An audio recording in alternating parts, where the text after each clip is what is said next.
Good morning, everybody. Captain Dave Schneider. It's a guide's life. It's colder than a biscuit. I don't know. Biscuits are typically hot. I don't know where that comes from. That's a Canadian thing. That's right. That's a Canadian thing. Canadian thing, eh? Got a few Canadian fellows with us tonight, or today, I should say. This is, of course, right behind me here is my very good friend Jay I call you Jay. You go by Jay, right? Yeah. This is Jim. Jim Higginbottom. This is his son-in-law. That's right. Todd Alexander. Is it Yes, Todd? sir. And Jim and Todd have both been with me before, and we had some success. I don't know that we caught a big fish, but we caught a few fish, enough to get them back here anyway. But we also have Tristan here, and this is Tristan's Lake Okeechobee and YouTube debut. Now, what you need to know about this dude is that he actually found my blog before we got here. And listen, I'm gonna tell you straight up, these two old dudes on either side of him probably don't even know what that means. All right. But in any case, we're gonna have a blast. We're getting ready to take off right now. We're going to go into Coot Bay and we're going to get some shiners in the water and see if we can kill some shiners and catch some bass. So, stay with us.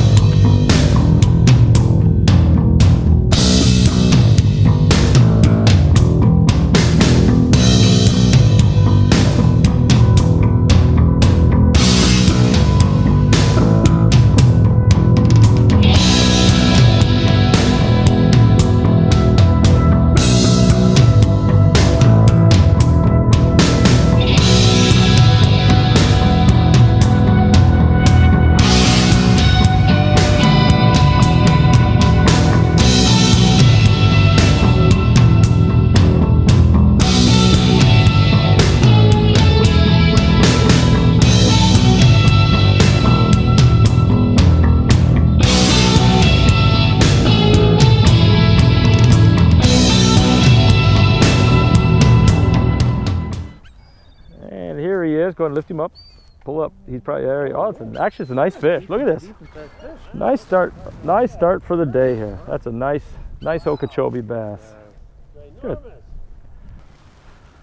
What do you think? Good job. Oh, this is a nice bass, bud.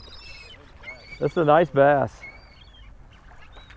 Nice fish. I mean, it's not a giant, but look at that. Look at that. Lift your rod right up. There you go. Good. Nice fish, hey? That's good. What do you think of that one, Trist?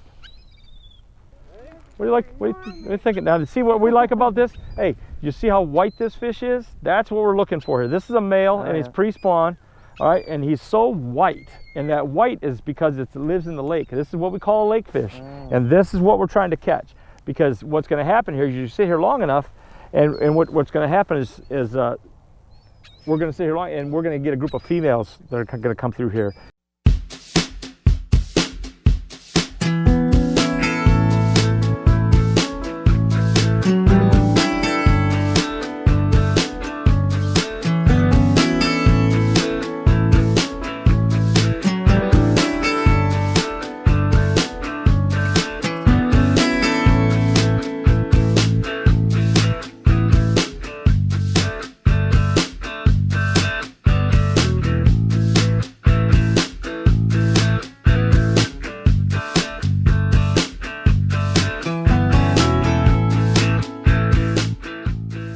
All right, you guys pay attention to this. This is good. All right, we've been fishing a lot of swimming worms, and a swimming worm is no different than fishing a crankbait or a spinnerbait or something like that. And what you do, and I'll simulate with this rod here. Typically, what guys will do is they'll put the rod tip down and they'll crank and they'll crank and they'll crank. But you know, you have an expensive graphite rod. This is not. This is a great shiner rod, but it's not a graphite rod. But you get an expensive graphite rod. You've got the really sensitive braided line, and what happens is, remember, a fish eats through displacement. So when they open their mouth, they create a vacuum and they suck water in, and that sucks the food into their mouth. It's the same way with hitting your swimming worm or whatever. If you're all tied up and you're an athlete and you're really wound up, and the minute that bait changes its direction a bit, you set the hook. A lot of times you're going to take the bait right away from the fish before he can inhale it. Yeah. So it's the same with fishing like a topwater frog and those kinds of things. There's things that you can do technically to eliminate that problem. So one of the things you do when you're fishing a swimming worm is you fish with your rod in this position. And you're cranking like this. Sometimes you're cranking real slow. Sometimes you're cranking a little bit faster. But when that fish hits the lure, drop your rod just like that and then set the hook. Okay. plain and simple. And it's something you can build into the process, and by doing something like that, you can eliminate a lot of misses, you know, in your fishing. It's the same thing with fishing like a topwater swimming frog, you know, like a horny toad or something like that. You throw it out there, you're reeling it along, you're reeling it along, you're reeling it along, and it's on the surface. If you're sitting here like this, and a fish hits that thing, you set the hook right away, a lot of times you miss. Yeah. But you got your rod up just a little bit, and that fish it slams it, drop your rod, and then just set the hook. And it's just simple mechanics. It's creating what I call a fishing muscle memory that's really well suited, you know, to catching a fish.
Right up.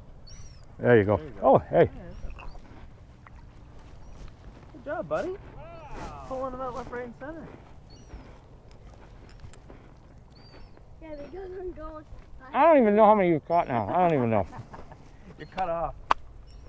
Go sit in the back. There was literally, hey folks, you didn't see it, but listen, I want you to know this now. And I'm not throwing Dad under the bus. I'm not throwing down the bus. This little guy right here, he's a float down magnet monster, all right? He every time there's a float that goes down, he runs and takes the rod away from people. It's awesome, actually. Dad had closed the reel and was about to set the hook, and the kid grabbed it right out of his hand.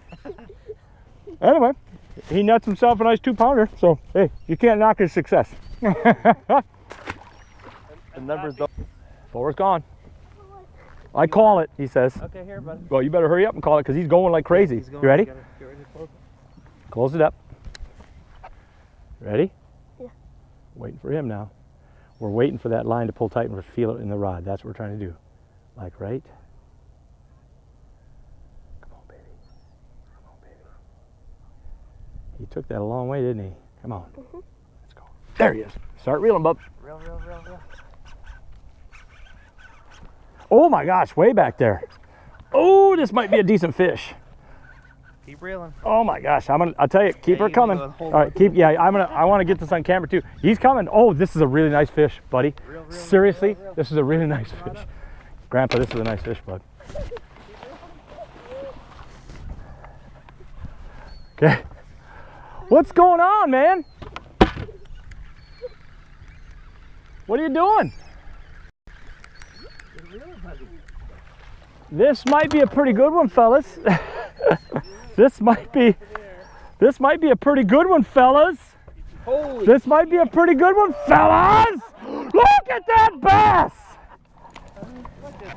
Look at that bass. It's bigger than you. Holy It's crap. bigger than you. Dude, that is a big ass bass. Oh my, yeah, give me this first. Here, yeah. Bam, give me some of this first. Bam, give me the, what's the code word? You can't even remember. Listen, you catch a fish this big, it's hard to remember anything. That is spectacular, bud. JabbaJu, that's it. I gotta take a picture. Oh, of course you do. Look at this fish, little man. Here, get in there with Captain Dave. Oh my God. Ready? Here. Ready, bub? All right. Smile. Here, look over here. There you go. JabbaJu. You got the whole thing? JabbaJu. JabbaJu. JabbaJu. Look at the size of that thing's head. Back it All up right? a bit, bud. Back it up. Oh, look at that fish, hey? Holy crap. I think I let one go that big. I think you probably did. No. Ready? Survey said I'll say 4.5. 5 pounds, Very good. 11 1/4 ounces, 12, 5, come on, Are you serious? 5, 12, 512, That's even 512 bigger. 1/4. It's almost 6 pounds, bud. That's even bigger than I thought. It's a beauty. Oh, buddy, it's absolutely a beauty. What do you think I was all over myself about? Look at that gonna fish. get a picture. Look at that fish. That stuff in there. See it nice and soft. You ready? You got it, bud? Ginormous. Ginormous. You got to turn. Yeah, turn the other way. Turn sideways. Just like that's perfect. Just like that. Hold her up a little bit. Higher, higher, Hold her up a little bit, man. higher, And higher. then look at the camera. You can stick. You can put this thing. I know. You can put this thing on your head. You understand? Wear it as a hat. Where is the hat? Wear it as a hat. Wait in. All right, here we go. Just don't go for Pappy. Look at it go. See you later, baby. Look at her. Hey. That was nice. There she goes. That was absolutely gorgeous. Well, anyway, hey guys, we're at the end of our little 4-hour trip. You know, I didn't keep my clicker like I normally would, but I know that we've got what? I think he probably had 6 or 7. Yeah. And you've had probably 3 or 4. We maybe had 12, 13 fish, but we had a really nice one, about 6 pounds, and you'll see that on the vlog later on. And But a huge catfish. and a giant catfish. There's a catfish king over here. How's the huge I'm gonna have to bass? edit that out. Yeah. I'm gonna edit that out because nobody wants to come here and catch that damn I thing. know. But anyway, hey, Happy New Year, guys. All Listen, right. I appreciate it. I'll try not to abuse you in the editing too much. Had a good you know time. what I mean? Nice job today, bub. Right? And this is the guy who found my blog, by the way. He found my blog. All right, his name's Tristan. All right, Tristan, what's your last name? Higginbottom. It is Higginbottom? Yeah, it's Okay, Higginbottom, yeah. all right, good. All right, Tristan Higginbottom. All right, and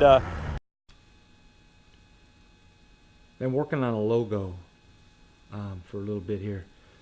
I realize I'm kind of got that cart before the horse, publishing videos before I have all these little things all polished up.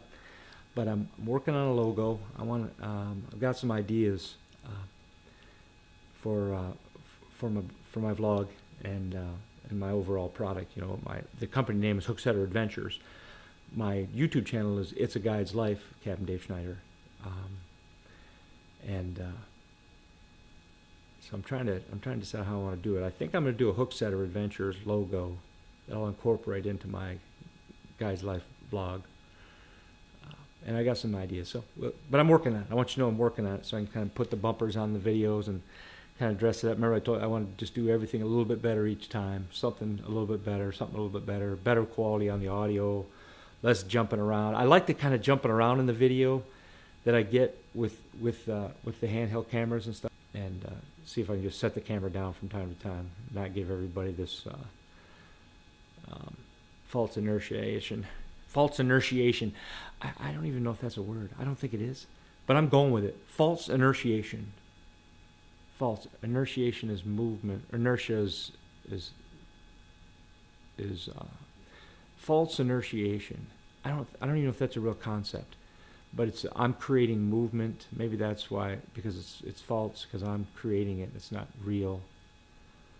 Inertiation, of course, inertia is the force or the momentum that anything has, any moving object has, is inertia. Inertia is